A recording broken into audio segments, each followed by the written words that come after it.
With a Friday deadline looming over the FBI's relaunch background check on Supreme Court nominee Brett Kavanaugh, today the president's team claimed to be keeping its distance. The White House isn't intervening. We're not micromanaging this process. Careful to emphasize the FBI's work on Kavanaugh is not a criminal probe. It's not meant to be a fishing expedition. The FBI is not tasked with doing that here. Officials tell NBC News the FBI has not received new direction today that would alter the original scope of the background check, which is currently focused on only 2 allegations made against Kavanaugh.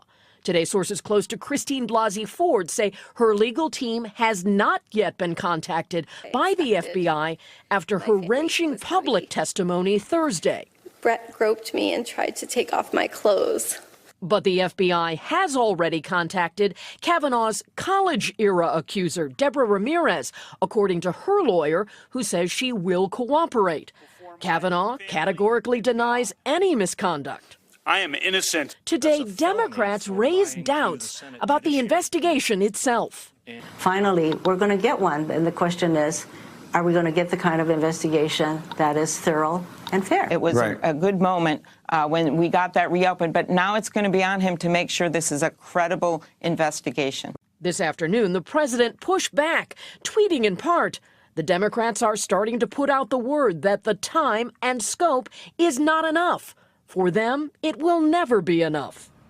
NBC News has obtained a letter sent today from Senator Dianne Feinstein, the top Democrat, to the White House counsel and the FBI director asking for a copy of the very specific directive that defines the scope of this background check. We'll wait for more on that.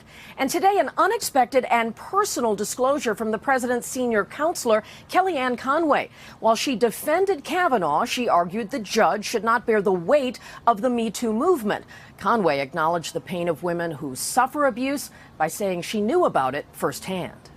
I feel very empathetic, frankly, for victims of sexual assault and sexual harassment and rape. I'm a victim of sexual assault. I don't expect Judge Kavanaugh or Jake Tapper or Jeff Flake or anybody to be held responsible for that. You have to be responsible for your own conduct.